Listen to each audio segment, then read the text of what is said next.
이 영감이 우리 형님 말을 무시해? 아, 아버지의 끔찍한 비명소리와 함께 팔뚝에서 살이 타는 냄새가 풀빌라 펜션에 진동했습니다.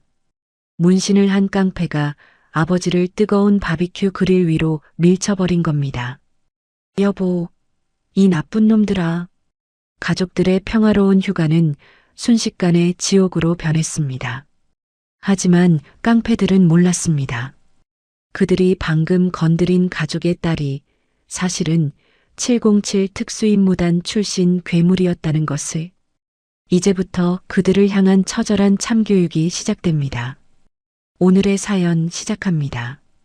토요일 오후 3시 맑은 햇살이 풀빌라 펜션의 넓은 테라스를 비추고 있었습니다.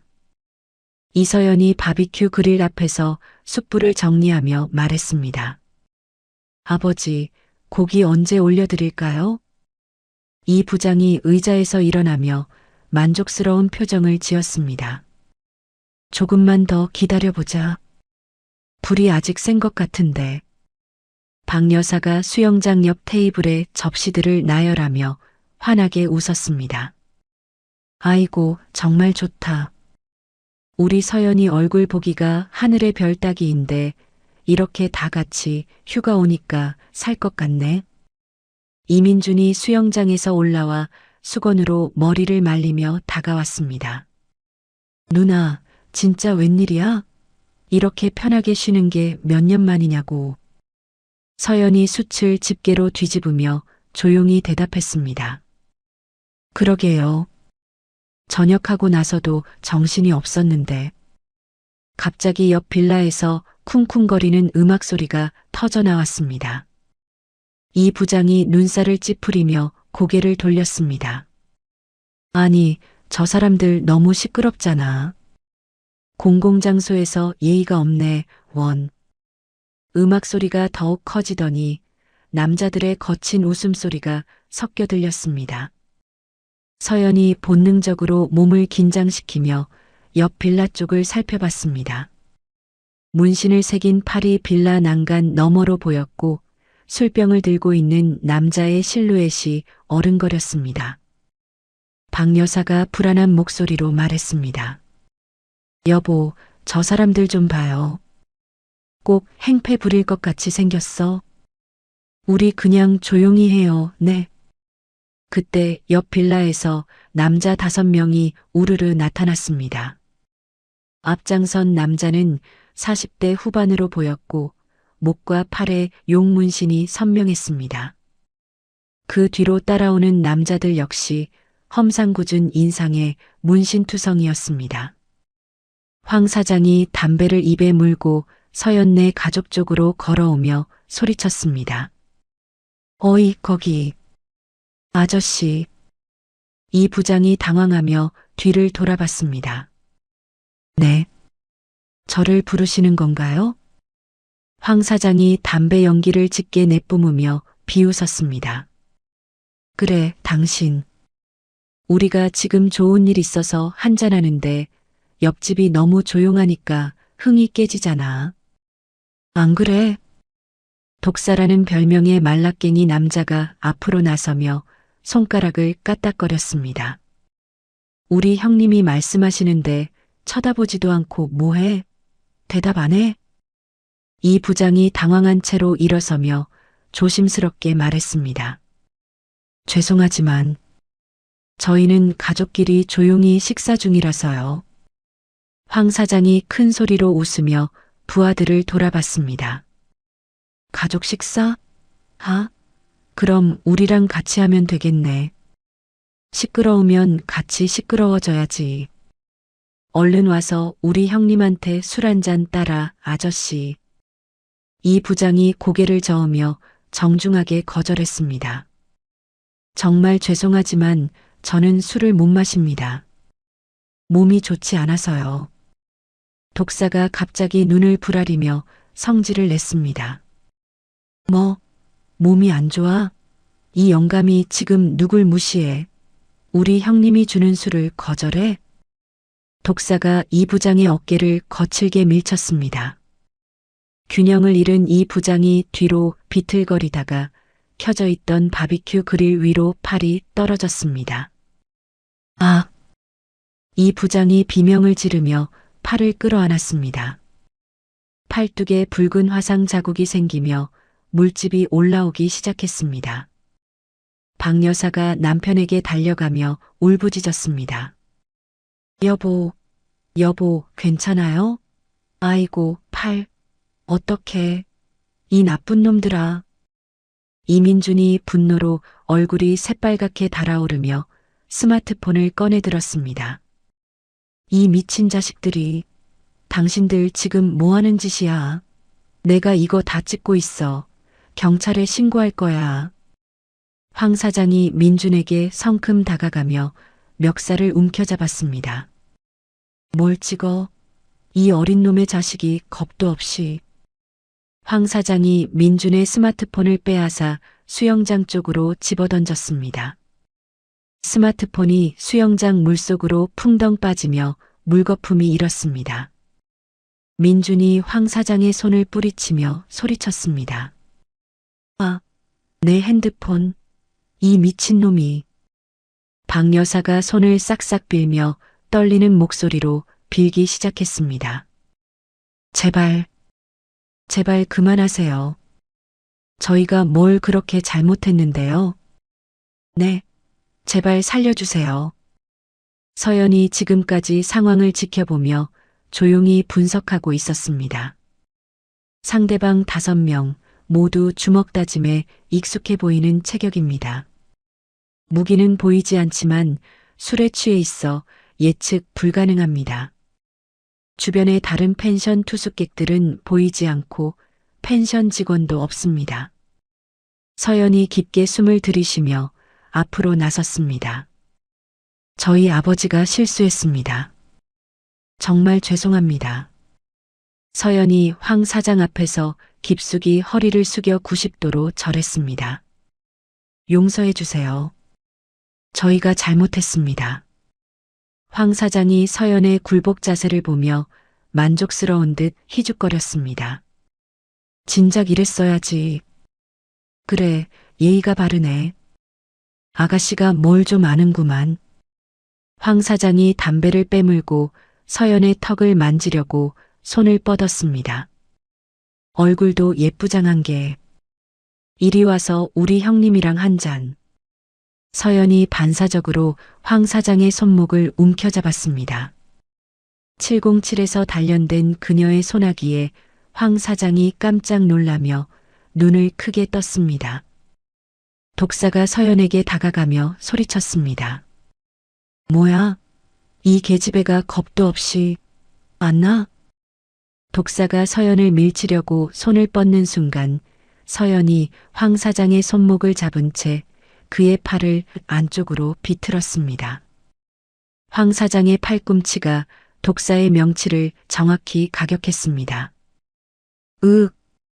독사가 숨이 막혀 뒤로 넘어가며 황 사장과 함께 바닥에 뒹굴었습니다.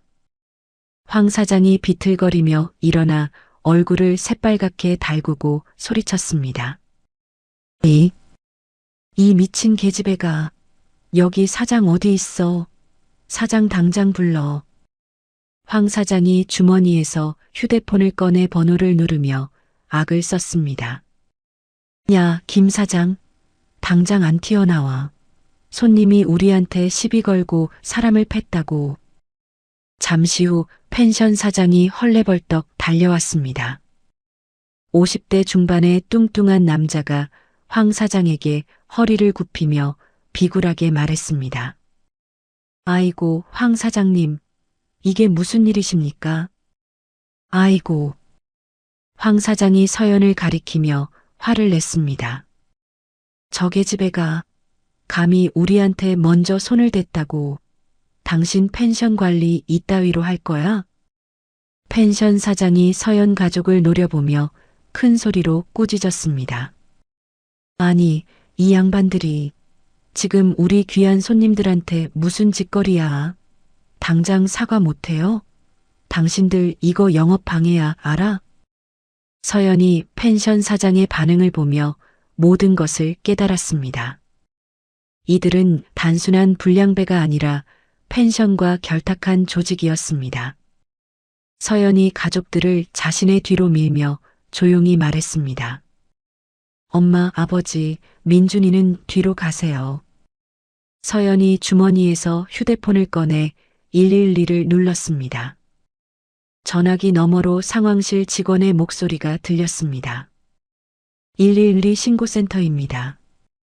서연이 차분하지만 단호한 목소리로 말했습니다. 폭행 사건 신고합니다. 위치는?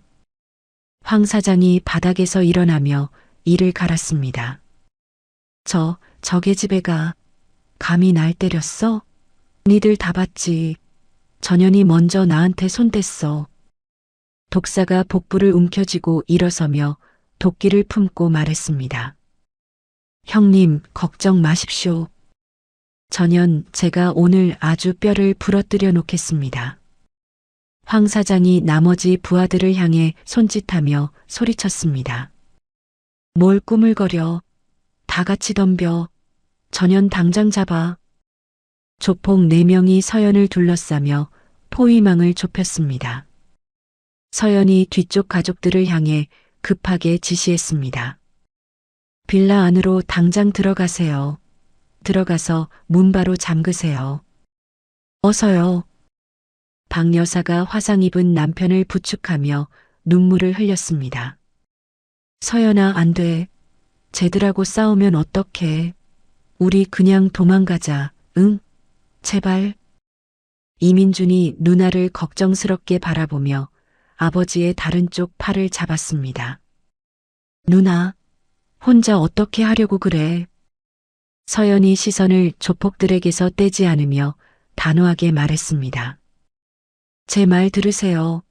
어서.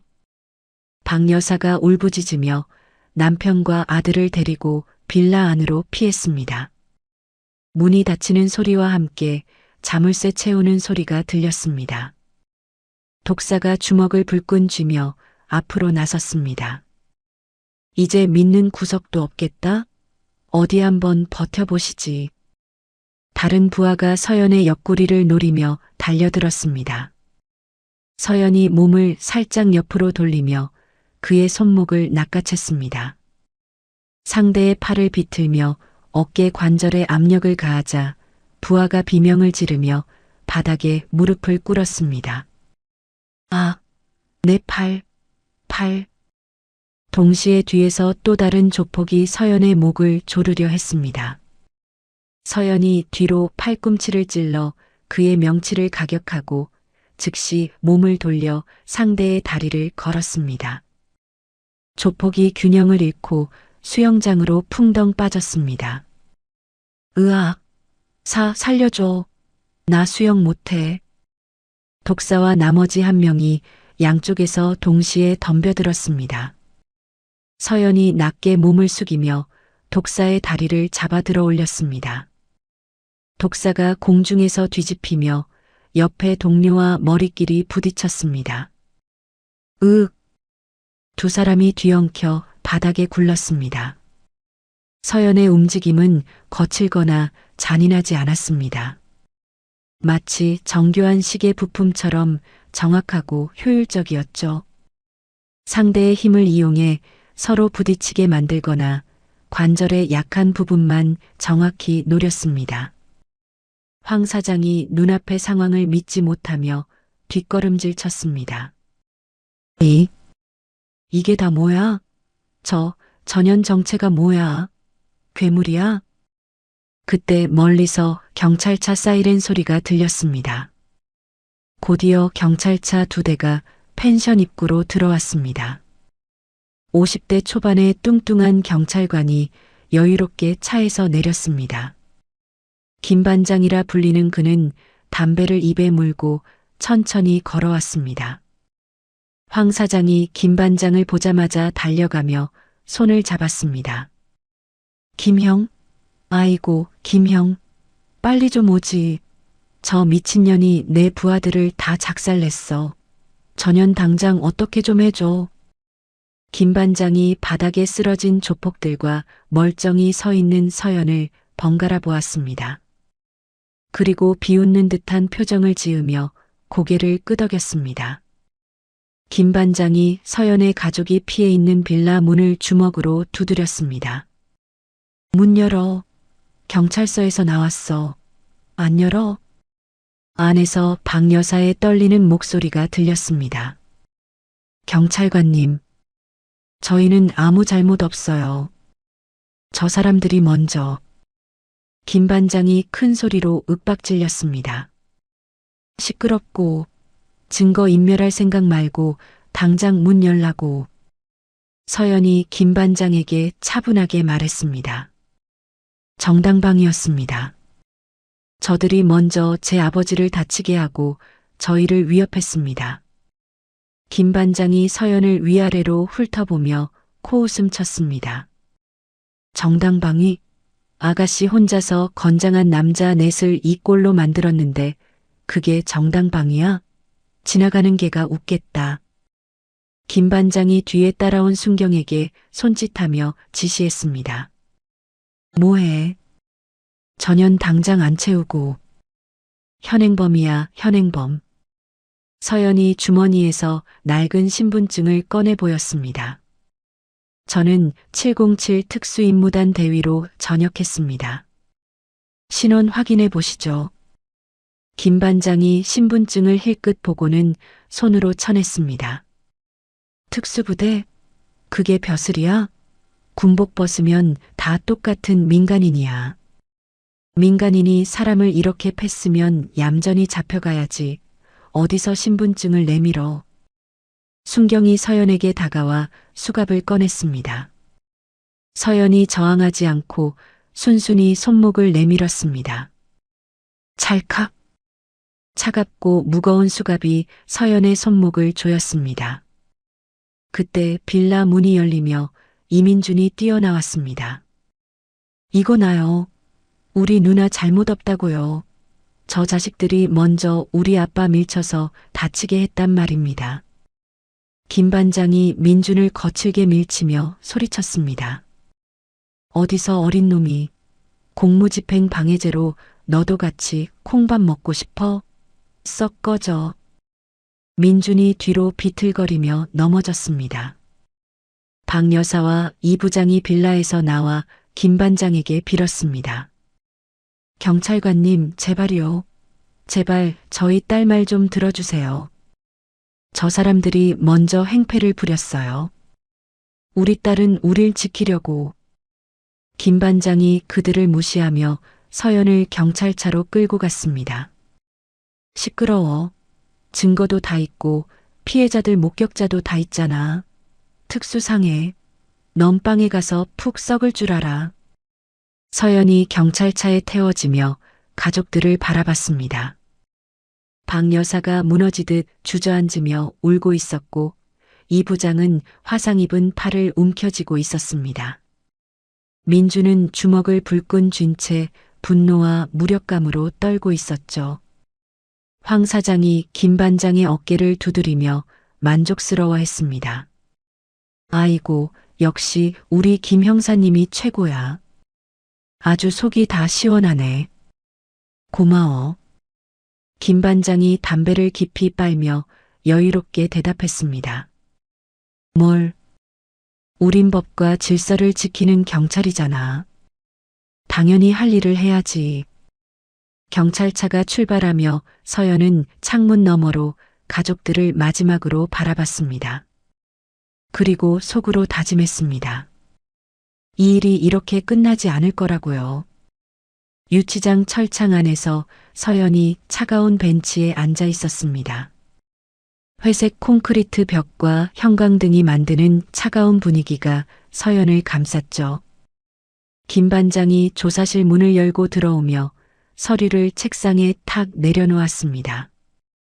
이서연, 내 운이 다한 줄 알아. 이제 콩밥 먹을 시간이야.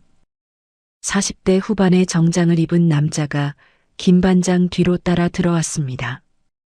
가죽 서류 가방을 든 남자는 건방진 표정을 짓고 있었어요. 정작 남자가 명함을 책상에 놓으며 말했습니다. 황 사장님의 변호사 최민석입니다.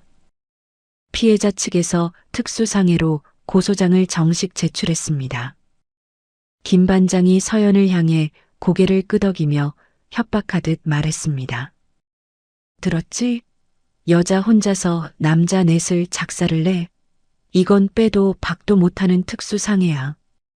최소 2년은 깔고 들어간다고. 최 변호사가 서류를 정리하며 차갑게 덧붙였습니다. 게다가 피해자들이 모두 전치 3주 이상 진단받고 병원에 입원했습니다. 합의 안 하면 민사까지 걸려서 집안 기둥 뿌리 뽑힐 배상금이 나올 겁니다. 서연이 두 사람을 번갈아 보며 조용히 물었습니다. 제가 변호사를 선임할 권리는 없나요? 김 반장이 비웃으며 펜을 돌렸습니다. 돈 있어? 국선 변호사? 그 양반들이 이런 걸 해결할 수 있을 것 같아? 김 반장이 의자를 서연 쪽으로 끌어당기며 앉았습니다. 내가 마지막으로 기회를 줄게. 콩밥 먹기 싫으면 지금 당장 펜션 사장이랑 황 사장한테 가서 무릎 꿇고 싹싹 빌어. 그럼 이 김 반장이 선처를 좀 생각해 볼 수도 있어. 서연이 김 반장을 똑바로 바라보며 대답했습니다. 전 잘못한 게 없습니다. 최 변호사가 코웃음 치며 서류를 흔들었습니다. 기가 막혀서. 증인들이 다 봤다니까요. 당신이 먼저 폭력을 행사했다고 다들 똑똑히 진술했어요. 그때 경찰서 로비에서 남자의 목소리가 들렸습니다. 국선 변호사 박진우입니다. 다른 사건으로 왔는데요. 30대 초반의 키 큰 남자가 정장을 입고 서류 가방을 들고 있었습니다. 박진우가 유치장 쪽으로 지나가다가 철창 안에 서연과 눈이 마주쳤어요. 박진우가 걸음을 멈추고 서연을 자세히 바라봤습니다. 박진우의 얼굴에 놀람과 확신이 동시에 떠올랐죠. 박진우가 철창에 다가와 조심스럽게 물었습니다. 혹시? 아니, 설마. 중대장님? 이서연 중대장님 맞으십니까? 서연이 박진우를 알아보며 눈을 크게 떴습니다. 진우야, 너 박진우 맞지? 박진우가 환한 미소를 지으며 고개를 끄덕였습니다. 맞습니다. 단결 707 이소대 박진우입니다. 아니, 중대장님이 여긴 어쩐 일이십니까? 김 반장이 두 사람의 대화를 듣고 조사실에서 나왔습니다. 뭐야, 당신? 거기서 지금 뭐 하는 거야? 여긴 아무나 만나는 데가 아니야. 접견 시간 끝났어. 박진우가 김 반장에게 명함을 건네며 정중하게 말했습니다. 변호사 박진우입니다. 제 의뢰인과 이야기 중이었습니다. 김 반장이 명함을 받아보며 의심스러운 눈으로 바라봤습니다. 의뢰인? 웃기네. 언제 선임됐는데? 당신 이 사건 담당이야? 서연이 철창 너머로 박진우에게 간절하게 말했습니다. 진우야, 나 좀 도와줄 수 있어? 박진우가 단호한 표정으로 고개를 끄덕였습니다. 당연합니다, 중대장님. 염려 마십시오. 지금 당장 사선 변호인 선임계를 작성하겠습니다. 박진우가 서류 가방에서 양식을 꺼내 빠르게 작성했습니다. 그리고 김 반장에게 서류를 건네며 말했습니다. 사선 변호인 선임계입니다. 이제 제 의뢰인과의 정식 접견을 요청합니다. 김 반장이 서류를 대충 훑어보며 불쾌한 표정을 지었습니다. 뭐야, 이게? 지금 장난해? 어디서 갑자기 변호사가 툭 튀어나와. 박진우가 차분하지만 날카로운 목소리로 말했습니다. 헌법 제12조 변호인의 조력을 받을 권리는 국민의 기본권입니다. 지금까지 변호인 없이 피의자 신문을 진행하셨다면 그거 절차상 심각한 위법 소지가 있습니다. 최 변호사가 당황하며 끼어들었습니다. 무슨 소리를 하는 겁니까? 우린 정당한 수사 절차를 거쳤습니다. 박진우가 최 변호사를 날카롭게 바라보며 반박했습니다. 피의자가 변호인 선임을 요청했는데도 묵살하고 강제로 조사를 진행했습니까? 그렇다면 명백한 피의자 방어권 침해입니다. 이 조사 자체가 무효가 될 수 있다고요. 김 반장이 얼굴을 붉히며 소리쳤습니다. 야, 어디서 변호사 나부랭이가 경찰서에서 법조항을 따져. 증거도 증인도 차고 넘친다고. 박진우가 서류 가방에서 태블릿을 꺼내며 침착하게 말했습니다. 증거 말씀이십니까? 좋습니다. 그럼 이것도 증거로 인정하셔야죠. 박진우가 태블릿 화면을 켜자 영상이 재생됐습니다. 화면에는 독사가 이 부장을 밀쳐서 바비큐 그릴에 팔이 떨어지는 장면이 선명하게 담겨 있었어요. 서연이 놀라며 박진우를 바라봤습니다. 진우야, 이건 어떻게 된 거야? 박진우가 미소를 지으며 설명했습니다. 민준 씨 휴대폰에 자동 클라우드 업로드 기능이 켜져 있었습니다. 수영장에 빠지기 직전까지의 모든 영상이 그대로 저장됐습니다. 영상에서 이 부장이 화상을 입고 비명을 지르는 소리가 들렸습니다. 그리고 서연이 가족을 보호하려고 앞에 나서는 모습도 분명히 보였죠. 김 반장의 얼굴이 창백해졌습니다. 그게 뭐 어쨌다는 거야. 박진우가 태블릿을 김 반장에게 보이며 단호하게 말했습니다. 명백한 정당방위입니다. 보시다시피 선제 폭행은 저쪽이 먼저 했습니다. 제 의뢰인은 아버지가 다치는 것을 보고 가족을 보호하기 위해 최소한의 방어만 한 겁니다. 최 변호사가 당황하며 변명했습니다. 하지만 이건 과잉 방어 아닌가요? 혼자서 4명을 모두. 박진우가 최 변호사의 말을 끊으며 반박했습니다. 형법 제21조 정당방위 규정 다시 확인해 보시죠. 현재의 부당한 침해를 방어하기 위한 행위는 위법성이 조각됩니다. 이 영상이 바로 그 부당한 침해의 증거입니다. 김 반장이 주먹을 꽉 쥐며 분노를 참고 있었습니다. 하지만 박진우의 법리적 지적 앞에서는 더 이상 버틸 수 없었어요. 김 반장이 억지로 침착함을 가장하며 말했습니다. 일단 석방은 시켜주겠어. 하지만 수사는 이걸로 끝난 거 아니야. 계속 진행된다. 박진우가 서연을 향해 안심시키는 눈빛을 보내며 말했습니다. 중대장님 나가시죠. 일단 여기서 나가실 수 있습니다. 철창 문이 열리고 서연이 나왔습니다. 김 반장이 서연과 박진우를 번갈아 보며 이를 갈았어요. 내가 저것들 반드시 다시 집어넣는다. 김 반장의 작은 중얼거림이 복도에 울렸습니다. 경찰서를 나온 서연과 박진우가 주차장에서 걸음을 멈췄습니다. 박진우가 주변을 살피며 조용히 말했습니다. 중대장님, 이 사건이 단순하지 않아요. 서연이 고개를 끄덕이며 대답했습니다. 나도 그렇게 생각해. 김 반장과 황 사장, 펜션 사장까지 완전히 한패야. 박진우가 심각한 표정으로 말했습니다.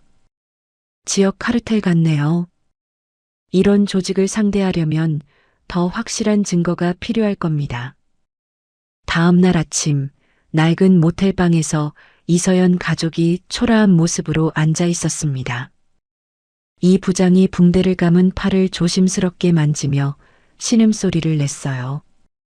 아이고, 욱신거려 죽겠네. 뼈마디가 쑤셔. 박 여사가 창문 밖을 바라보며 한숨을 깊게 내쉬었습니다. 아이고, 내 팔자야.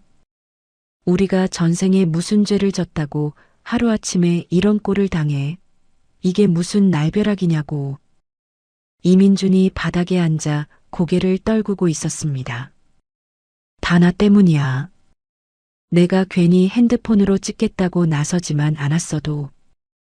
흑, 다 내 잘못이야. 서연이 동생의 어깨에 손을 올리며 위로했습니다. 민준아, 내 잘못 아니야. 그때 박 여사가 갑자기 돌아서며 서연을 노려봤습니다. 아니, 내 잘못이지. 내 동생 잘못이 아니라 바로 내 잘못이야. 그냥 우리가 조금만 참고 빌었으면 될 일을. 박 여사의 목소리가 점점 커졌습니다. 네가 군대에서 배운 게 고작 그거야?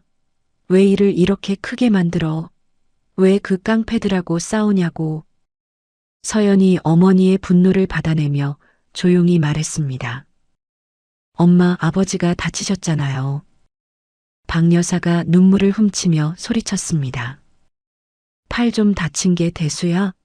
그러다 우리 가족 다 길바닥에 나앉게 생겼어. 이제 우리 어떡할 거냐고. 어떡할 거냐고. 이 부장이 아내를 말리려 했습니다.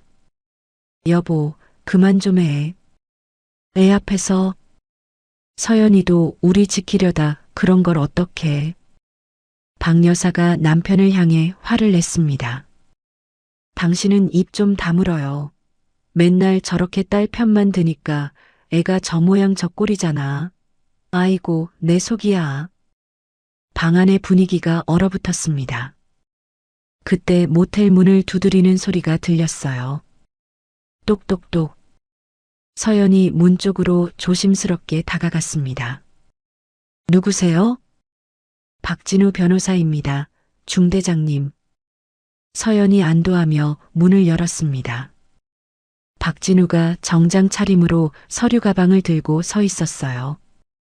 박진우가 방 안을 둘러보며 인사했습니다. 안녕하세요. 어르신들, 밤새 안녕하셨습니까? 많이 놀라셨죠? 이 부장이 일어서며 정중하게 대답했습니다. 아이고, 변호사님. 고맙습니다. 어제 우리 서연이를 도와주셔서. 박진우가 서류 가방을 테이블에 올리며 말했습니다. 아버님, 걱정 마십시오. 중대장님은 아무 잘못 없습니다. 제가 707에서 배운 모든 것을 걸고 반드시 정의를 실현하겠습니다.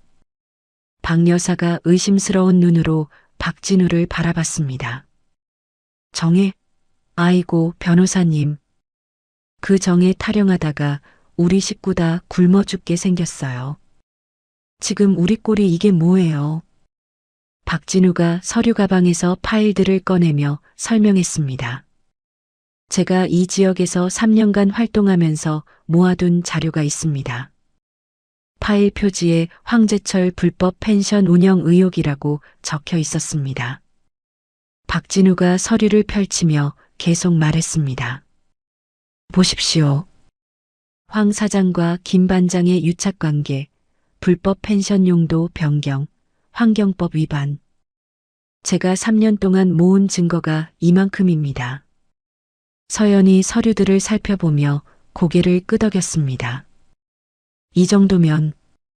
하지만 서연의 표정이 곧 어두워졌어요.